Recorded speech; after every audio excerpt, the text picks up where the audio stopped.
سب رسول خدا بن کے آئے،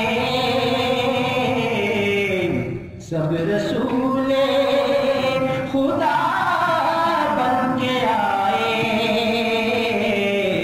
وہ حبیب خدا بن کے آیا، سب رسول خدا بن کے آئے، وہ حبیب خدا بن کے آیا۔ حضرت آمنہ کا دلارا،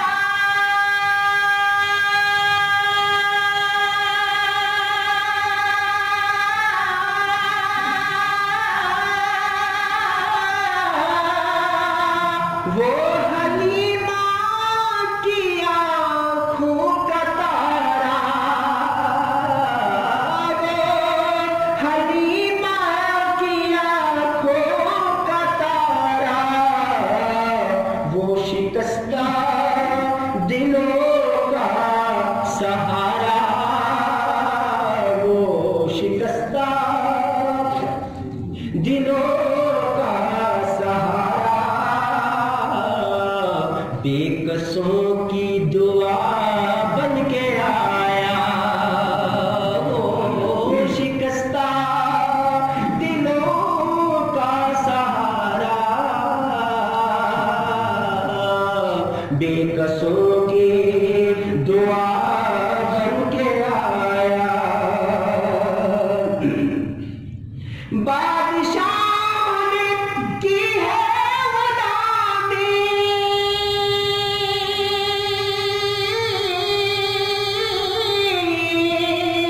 بے مثال کا اس میں گرامی، بے مثال کا اس میں گرامی، تاجداروں نے دی ہے سلامی،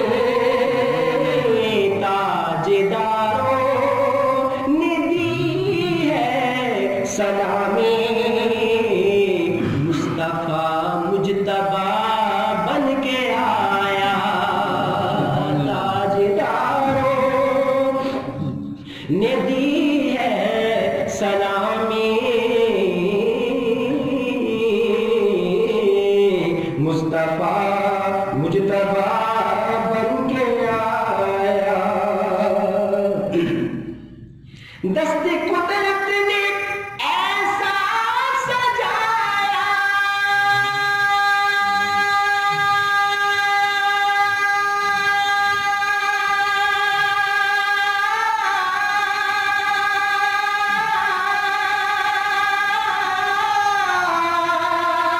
حسن تخلیق کو رشک آیا،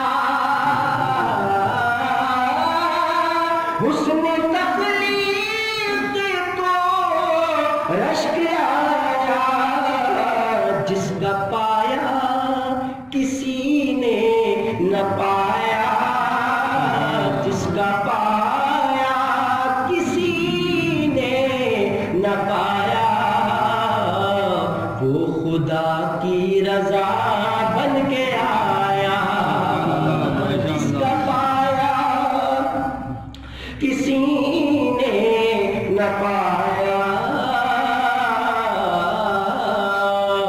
وہ خدا کی رضا بن کے آیا، پے کرے دل ربا بن کے آیا،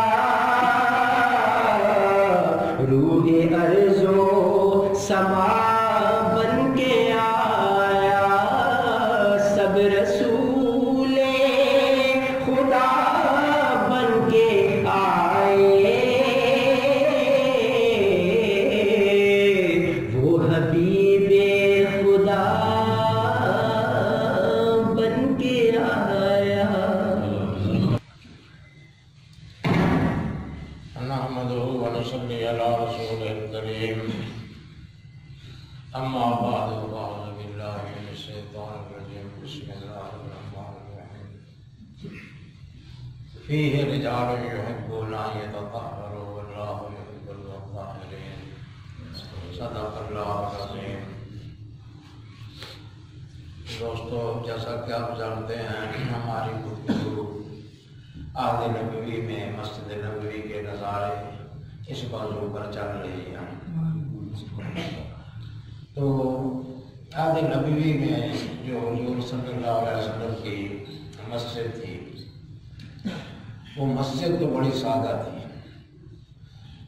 بلکہ آج کل جو مسجدوں کا تصور ہے اس میں جو بہت معمولی درجے کی مسجد ہے وہ بھی اس مسجد نبوی سے ظاہری طور پر بہت اعلیٰ اور بہت پختہ اور بہت مضبوط ہے. مسجد نبوی کی تو عجیب حالت تھی، وہ کچی تھی، زمین پر کوئی چٹائی نہیں تھی، کوئی پھوڑ نہیں تھا، کوئی دری نہیں تھی، کوئی فرش نہیں تھا، کچی زمین پر صحابہ کرام بیٹھتے تھے. اور اب اندر ٹھنڈی یخ بعض دفعہ ہوتی تھی، سرد ہوتی تھی، بارش برستی تھی تو ٹپکتی تھی، اوپر صرف کھجوروں کی شاخیں پڑی ہوئی تھی جن پر تھوڑی بہت مٹی ڈال دی گئی تھی. بارش ہوتی تھی تو ٹپکتی تھی، نیچے اچھا خاصا کیچڑ ہو جاتا تھا. اس کیچڑ کے ساتھ اگر آپ سجدے کرتے تھے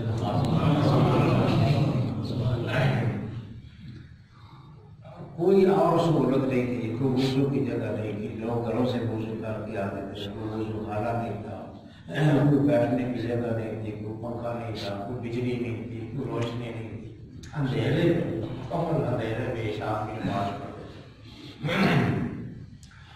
تو یعنی ظاہری طور پر تو وہ بہت زیادہ سادہ تھی، لیکن لوگوں کا حضور صلی اللہ علیہ وسلم کے پیچھے نماز پڑھنے کا جذبہ اتنا فراوان تھا کہ وہ اس کچی مسجد میں اس کیچڑ میں بیٹھنے کے لیے اور اس اندھیرے میں نمازیں پڑھنے کے لیے تشریف لے آتے تھے، دوڑے چلے آتے تھے دور دراز سے. یہ آقا صلی اللہ علیہ وسلم کے پیچھے نماز پڑھے. لیکن وہ زمانہ اس قسم کا تھا کہ روشنی کے ذرائع کوئی نہیں تھے، گلیوں کے پکا ہونے کا ذریعہ کوئی نہیں تھا، گلیاں ساری کچی تھی، اونچی نیچی تھی، راستے میں روشنی کا انتظام کوئی نہیں تھا. تو اس وجہ سے بعض دفعہ جب بہت زیادہ اندھیرا ہوتا تھا تو آدمی کم ہو جاتے تھے، کیونکہ اپنے اپنے محلے میں بھی مسجدیں تھیں لوگوں کی. پھر اس وقت ذرا لوگ کم آیا کرتے تھے، اپنی قریبی مسجدوں میں نماز پڑھ لیا کرتے تھے. تو پھر اس حالات کے مطابق کسی کا آنا وہ ایک کسی دور جگہ سے بھی آئے تو وہ حضور صلی اللہ علیہ وسلم کو بہت اچھا لگتا تھا.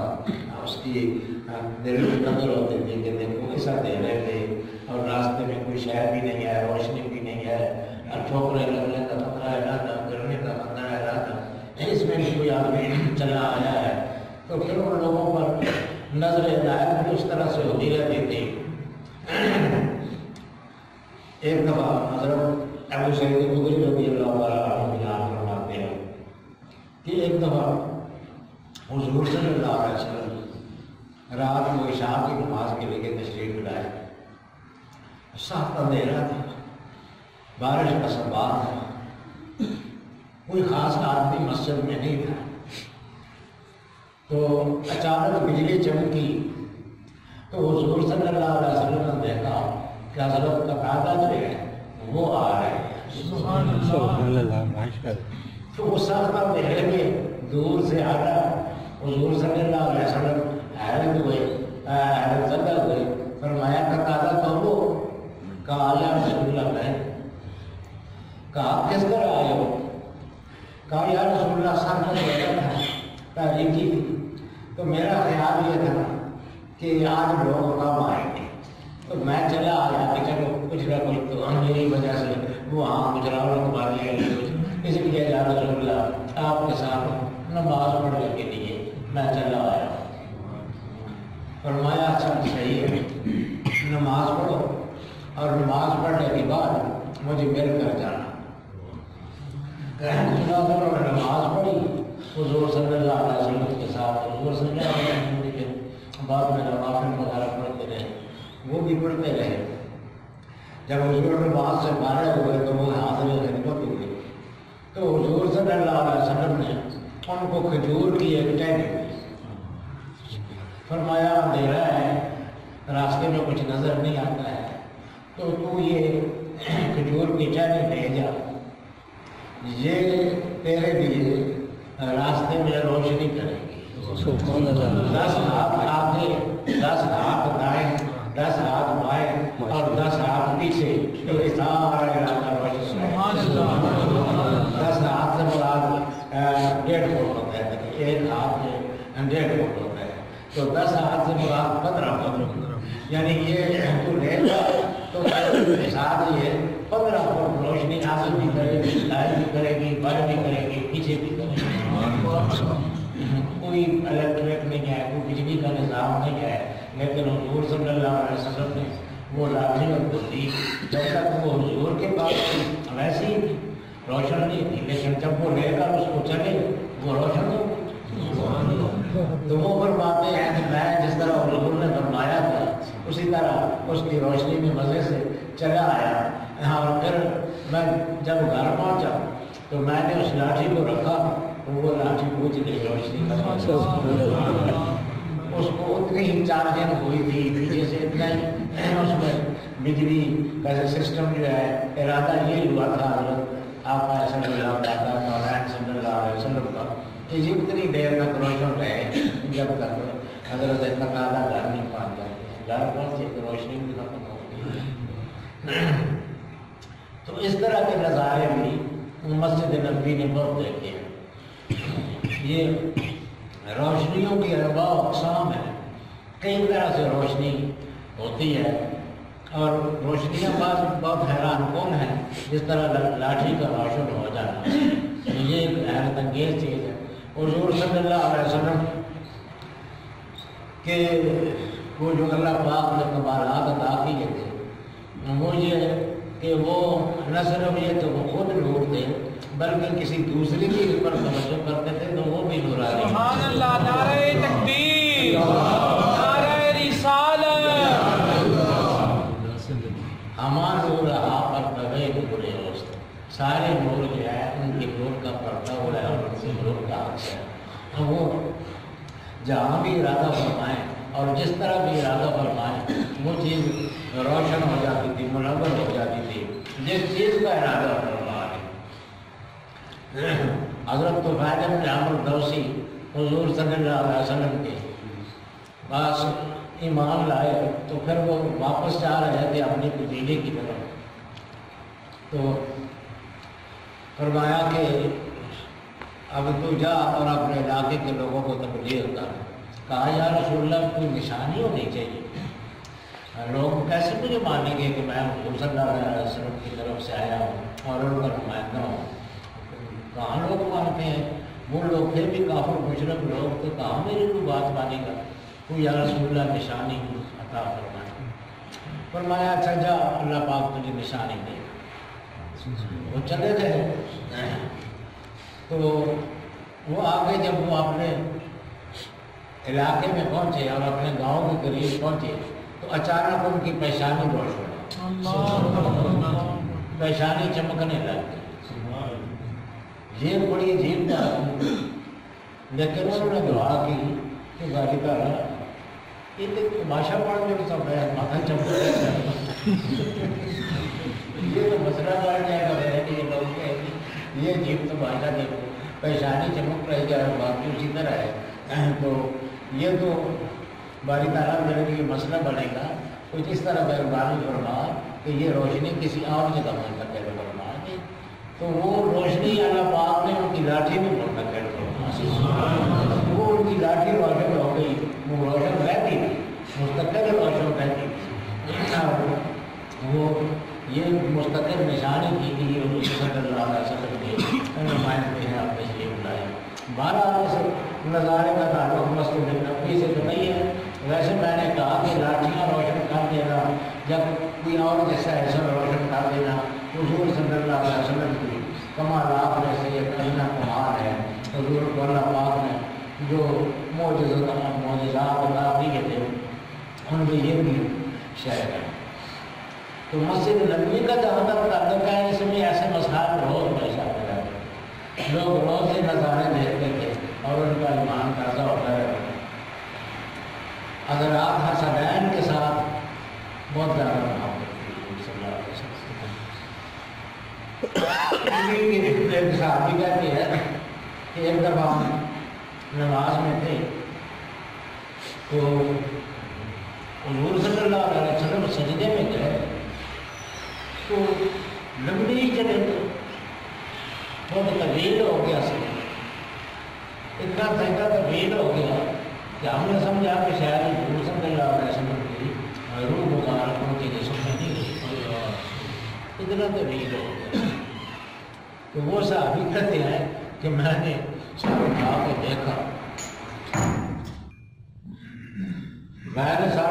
دیکھا تو سجدے میں پڑے ہوئے تھے اور یہ حضرت امام حسن اور امام حسین اس سجدے کے دوران ان کی پیٹھ پر چڑھے. تو پھر جب وہ اترے تو حضور صلی اللہ علیہ وسلم نے سر سجدے سے اٹھایا تو یہ فرمایا بھی کہ کبھی ایسا ہوتا ہے کہ میں سجدے میں ہوتا ہوں اور یہ میرے نوازے جو ہیں یہ میرے قدموں پر چڑھ جاتے ہیں تو میں پھر اپنے سجدہ جو ہے اس کو طویل کر دیتا ہوں. میں سبحان ربی اعلیٰ کہتا رہتا ہوں اور رب کے آگے سجدے میں پڑا رہتا ہوں اور یہ میری پیٹھ پر پھیرتے رہتے ہیں. ایسی غیر معمولی معمولی. ویسے دوستوں یہ سنت ہمیں نہیں ضرورت ہے پوری کرنے. ہم یہ نہیں کر سکتے ہیں کہ ہمارا پودا ہماری پیٹھ پر چڑھا ہوا ہو جب ہماری پیٹھ پر کھیل رہا ہو ہم مال چھوڑے. یہ حضور صلی اللہ علیہ وسلم کی خصوصیات میں سے ہے. اصل میں حضور صلی اللہ علیہ وسلم جو ہے ان کی کچھ ایسی کیفیت تھی کہ کسی ایک طرف متوجہ ہونا دوسری طرف متوجہ ہونے سے نہیں روکتا تھا.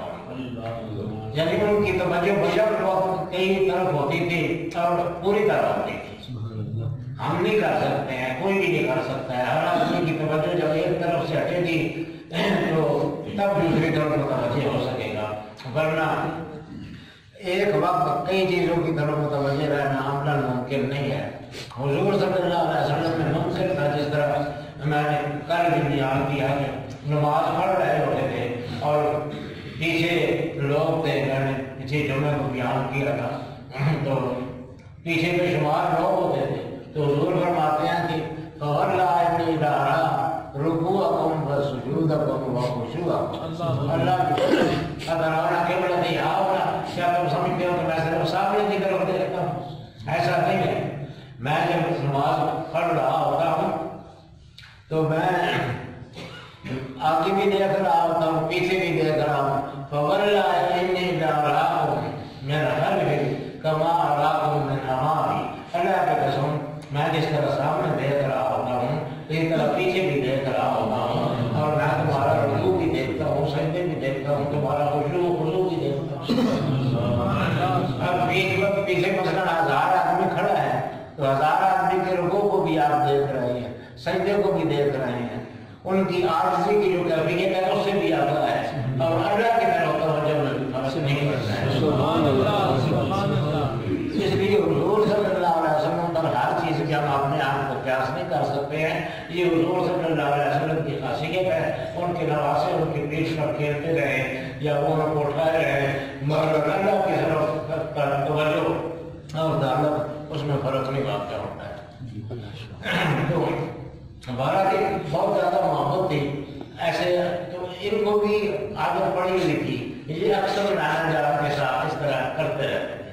حضرت ابو ہریرہ رضی اللہ تعالیٰ عنہ فرماتے ہیں ایک دفعہ میں حضور صلی اللہ علیہ وسلم کے ساتھ میں نے عشاء کی نماز پڑھی, اندھیرا تاریکی کی, تو اس وقت بھی ایک روایت میں دونوں کا ہے، امام حسن امام حسین کا، اور ایک روایت میں صرف امام حسن کا ہے۔ امام حسن جو ہیں وہ حضور صلی اللہ علیہ وسلم کے ساتھ اسی طرح ان کی پیٹھ پر چڑھ رہے تھے اور اتر رہے تھے اور کھیل رہے تھے۔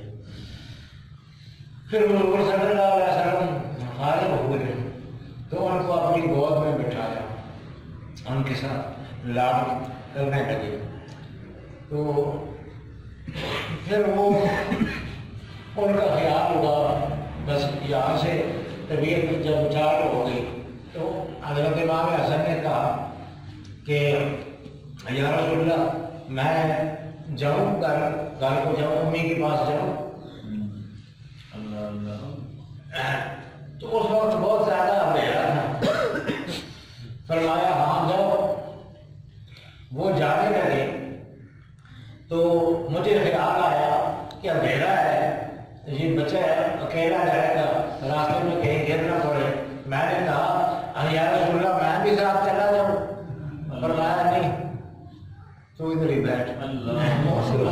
اسی دوران جب یہ بات ہوئی تو اچانک آسمان سے بجلی چمکی۔ وہ بجلی چمکی، وہ سارا ماحول روشن ہو گیا۔ اس روشنی میں حضرت امام حسن روانہ ہو گئے، اور جب تک وہ اپنے گھر پہنچ نہیں گیا وہ بجلی چمک قائم رہی۔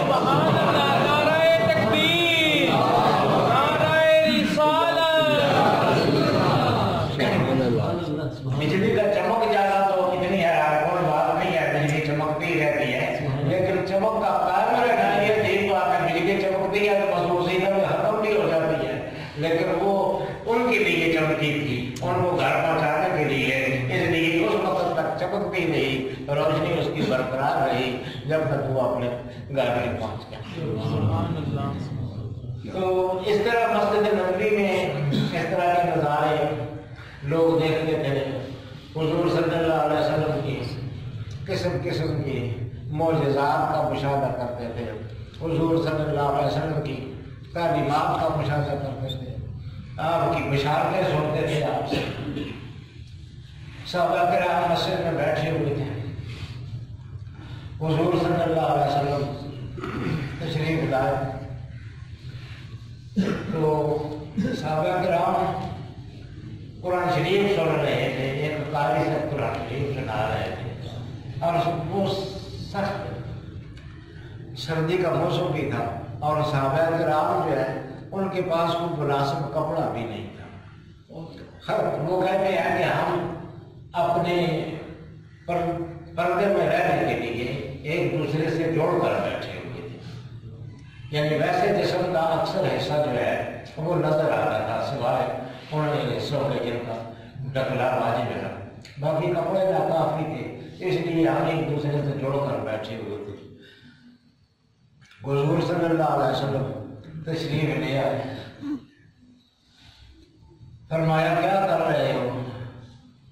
ہم نے کہا یا رسول اللہ، اللہ کو یاد کر رہے ہیں اور اللہ کا شکر ادا کر رہے ہیں اس کی ان دو نعمتوں کا، ایک یہ کہ اس نے ہمیں اسلام نصیب فرمایا، اور دوسری یہ کہ آپ کے ذریعے سے بن اللہ علینا دیکھا کہ آپ کی وجہ سے اللہ پاک نے بہت بڑا احسان کیا، آپ کو بھیجا ہمارے گھر، آپ کو ہماری تعلیم کے لیے بھیجا، یہ اللہ کا جو بہت بڑا احسان ہے، اس پر اللہ کا شکر ادا کریں۔ تو فرمایا کہ میں کسی اور وجہ سے تمہارے پاس نہیں آیا ہوں، میں صرف تمہیں یہ بتانے کے لیے آیا ہوں کہ ابھی جبریل امین آئے تھے میرے پاس، انہوں نے مجھے بتایا ہے کہ یا رسول اللہ آپ کے خدام باہر جس شغل میں مصروف ہیں، اور جو اللہ کی یاد اور اللہ کی احسانات اور آپ کی آمد کی خوشی میں جو محفل منعقد کر رکھی ہے، تو میں یہ تمہیں بتانے کے لیے آیا ہوں کہ جبریل نے مجھے آ کر خبر دی ہے کہ اللہ جو باہی حکومت بڑھائے گا کہ تمہاری یہ کیفیت دیکھ کر اللہ اتنا مسرور ہے کہ وہ ملائکہ کے سامنے فخر کر رہا ہے کہ دیکھو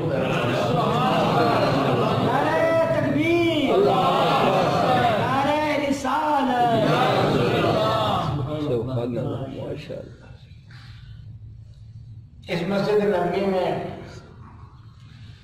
چونکہ انواع و اقسام کے معجزات ہیں، ان کو کوئی خاص کسی طریقے سے بیان یعنی کسی ایک عنوان کے تحت نہیں لایا جا سکتا ہے.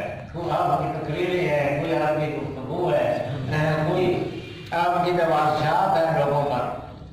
حضرت ابو ہریرہ بھی، حضرت ابو ہریرہ اصحاب صفہ میں سے ہیں. اصحاب صفہ یعنی وہ لوگ جو غریب تھے، مسکین تھے، جن کو وہ اللہ کے راستے میں اپنے آپ کو انہوں نے دین کے لیے بند کر رکھا تھا. اللہ یہ ستی ہونا در مان کے اللہ ادھر ادھر کام کرنے کی گنجائش نہیں تھی ان کے پاس. تو یہ سب اور جائے لوگ نہیں وہ کتنے ہی بھوکے ہوں، ناواقف آدمی یہ سمجھتا ہے کہ یہ غنی ہے، کیونکہ وہ مانگتے بھی نہیں ہے کسی سے. دوسرا سمجھتا ہے کہ بڑی غنی ہے، اللہ کے بیچارے بھوکے ہوتے ہیں. حضرت ابو ہریرہ بھی ایک دن بھوکے تھے. فرماتے ہیں کہ میں بار تھا، بھوکا تھا اور بے ہوشی کے قریب تھا کہ میرے پاس سے حضرت ابو بکر گزرے. سبحان اللہ. میں حضرت ابو بکر کے ساتھ ہوا، ان سے کچھ بات چیت کی. مقصد میرا یہ تھا کہ مجھے گھر لے جائیں اور کچھ کھانے کو دے دیں، بھوک سخت لگی.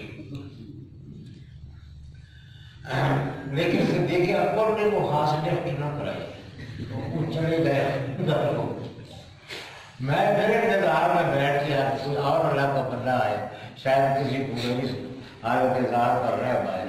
حضرت عمر آئے تو ان کے ساتھ بھی میں چلا، تھوڑا سا کوئی بات چیت کی، ان کو اپنی طرف متوجہ کیا، لیکن انہوں نے بھی کوئی زیادہ لفٹ نہ کرائی، وہ بھی چلے گئے. اب یہ حضرت ابو ہریرہ کی خوش نصیبی سمجھیں کہ انہوں نے بڑا نظارہ جھگڑا تھا، ورنہ اگر حضرت عثمان اگر آتے تو وہ لے جاتے تو بسا وہ علاقے میں لاتے اور ان کا سایہ کر دیں، لیکن حضرت عثمان نہیں ہے. یہ دو تو خود بھی وہ معاشی حالت ان کی زیادہ نہیں تھی، بہتر نہیں تھی زندگی اکبر کی اور عمر فاروق کی، اس لیے ان کے پاس نہیں ہوگا کوئی انتظام. انہوں نے نہیں پوچھا ان کو.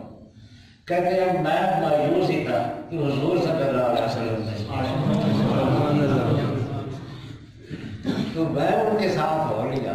تو حضور صلی اللہ علیہ وسلم نے مجھے جو پہلو کا رویہ تھا انہوں نے مجھے لفٹ نہیں کرائی تھی. حضور صلی اللہ علیہ وسلم کا وہ انداز نہیں تھا. میں حضور صلی اللہ علیہ وسلم کے ساتھ باتیں کرتا ہوا چلتا گیا، حضور بھی چلتے گئے، یہاں تک کہ حضور اپنے گھر پہنچے اور گھر پہنچ کے خود حضور صلی اللہ علیہ وسلم کو بھی بھوک لگی ہوئی تھی. عربوں کے نزدیک کھانے پینے کا بنیادی دار و مدار کھجور پر تھا یا دودھ پر تھا. بکریاں پالتے تھے، بھیڑیں پالتے تھے، ان کا دودھ استعمال کر لیتے تھے کھانے کے لیے کھجور. اور کبھی اگر گنجائش ہوئی تو پکا بھی نہیں چیز، پکاتے کم ہی تھے، زیادہ لگتی نہیں دو چیزوں پر گزارا. حضور صلی اللہ علیہ وسلم کے گھر میں تو بہت کم کوئی چیز پکتی تھی. حضرت عائشہ صدیقہ فرماتی ہیں کہ تین دن گزر جاتے تھے کہ آج محمد کے گھر چولہا نہیں جلتا. بس کوئی ایک آدھ کھجور کھا لی، کوئی دو چک دودھ پانی پی لیا اور دودھ میسر آیا تو دودھ پی لیا. بس یہی بڑی وضاحت کی ہوگی. دو جہاں ملک اور جو کی روٹی، کل جہاں ملک اور جو کی روٹی ہوگا وہ شکم کی کرا.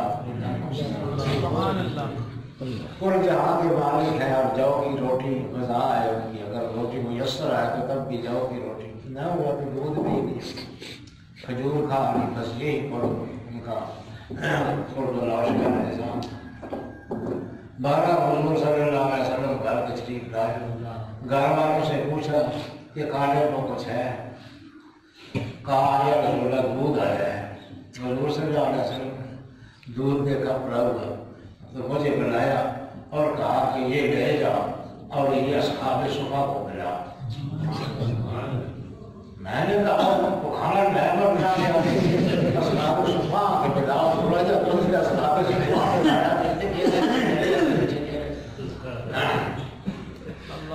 حکم تھا حضور صلی اللہ علیہ وسلم میں لے کر چلا گیا. میں نے پلانا شروع کیا. وہ ایک پیالہ ہی تھا دودھ کا. ایک کو پلایا, دوسرے کو پلایا, پلاتا گیا. اور دودھ میں جو کبھی واقعہ نہ ہوئی, یہاں تک کہ میں نے 70 اصحاب صفا کو دودھ پلا دیا اور پیالہ میں سے کم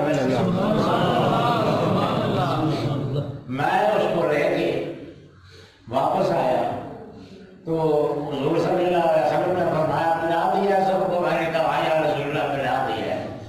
فرمایا اب تو تھی. میں پینے کے لیے بیٹھ گیا. میں نے پیا جتنا پی سکتا تھا. میں نے سیر ہو کر دودھ پیا. فرمایا اور بھی ابو اور بھی. ہریرہ کی تخفیف کرے تو ابو ہر بھاگ جاتا ہے. ابو اور بھی. میں نے پھر کیا. پھر تیسری دفعہ بھی آپ نے فرمایا یہ اور بھی. میں نے کہا یا رسول اللہ اب تو میری گنجائش تو پھر حضور صلی اللہ علیہ وسلم نے پیالہ مجھ سے لیا اور پھر آخر میں وہ 71 آدمیوں کا جھوٹا وہ خود حضور صلی اللہ علیہ وسلم نے استعمال فرمایا. اس کے ساتھ ہی وہ دودھ ختم ہو گیا. کسی معجزے کو اعلیٰ حضرت نے اس طرح بیان کیا ہے.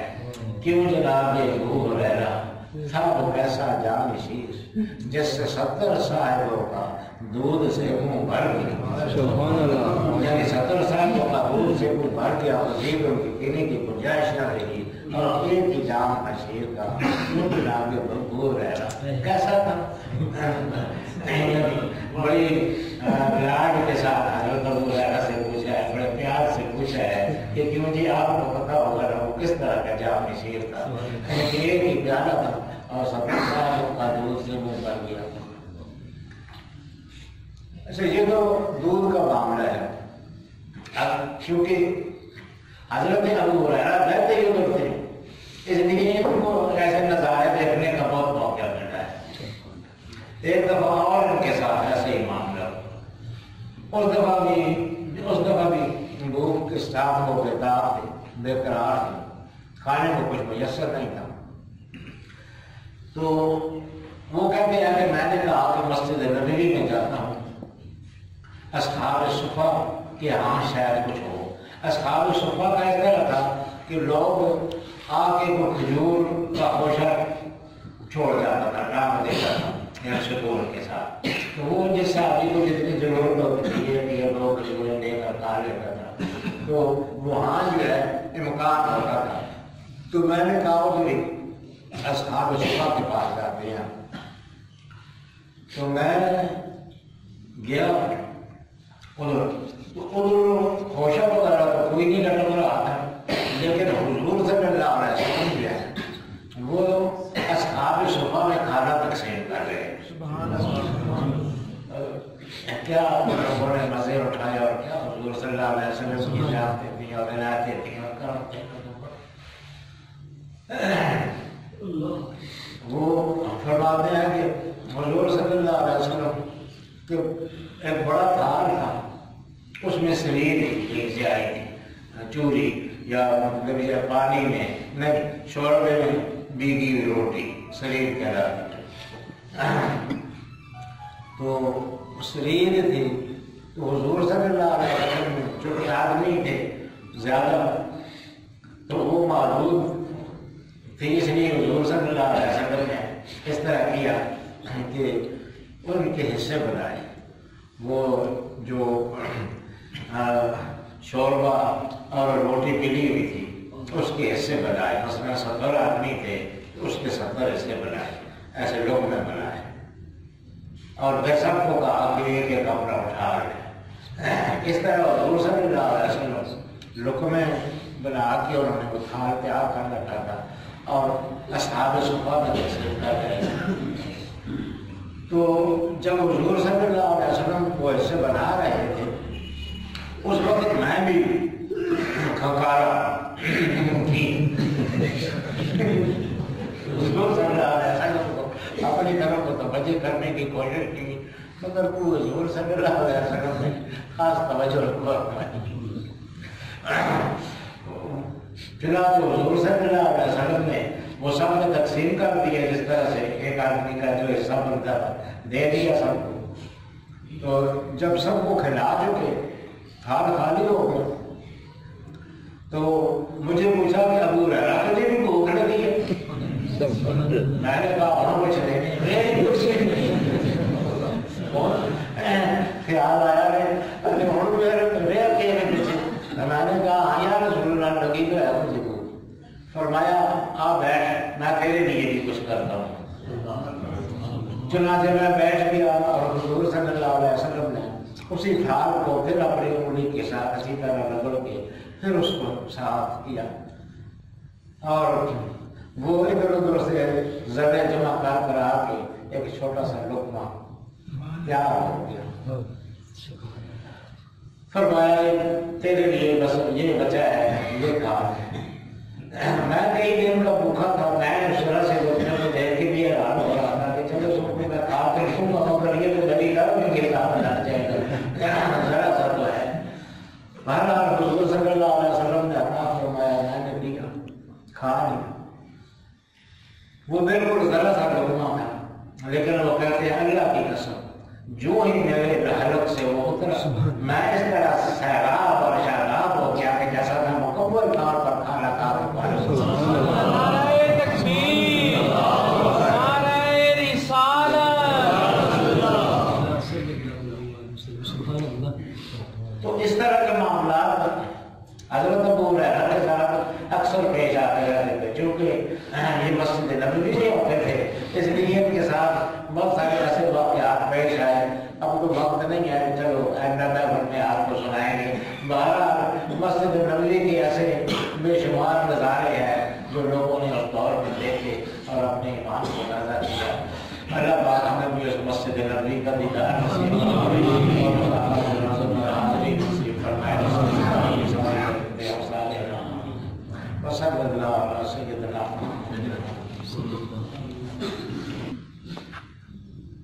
یا الہی مصطفیٰ رحمت بداما کے تو غیر حضرت صدیق و علی بدر سلمان کے تو غیر قاسم و جعفر جناب بایزید و ابوالحسن بو علی و شیخ یوسف شاہ حمدان کے طفیل عبد خالق عارف محمود پھر شاہ علی شیخ سماسی امیر بزم عرفان کے طفیل شاہ بہاؤدین علاؤدین و چرغی کے طفیل پھر عبید اللہ شیخ شاہ کے طفیل شیخ زاہد اور درویش محمد خواجگی باقی باللہ شیخ احمد مہرتابان کے طفیل حضرت معصوم سیف الدین عالی بطا سید نور محمد جان جانا کے طفیل شاہ عبداللہ شاہ بوسعید احمد سعید پھر جناب دوست قنداری عثمان کے طفیل پھر سراج الدین احمد خان قیوم زمان شیخ صدر الدین آقا غوث دوران کے طفیل شیخ صدر الدین آقا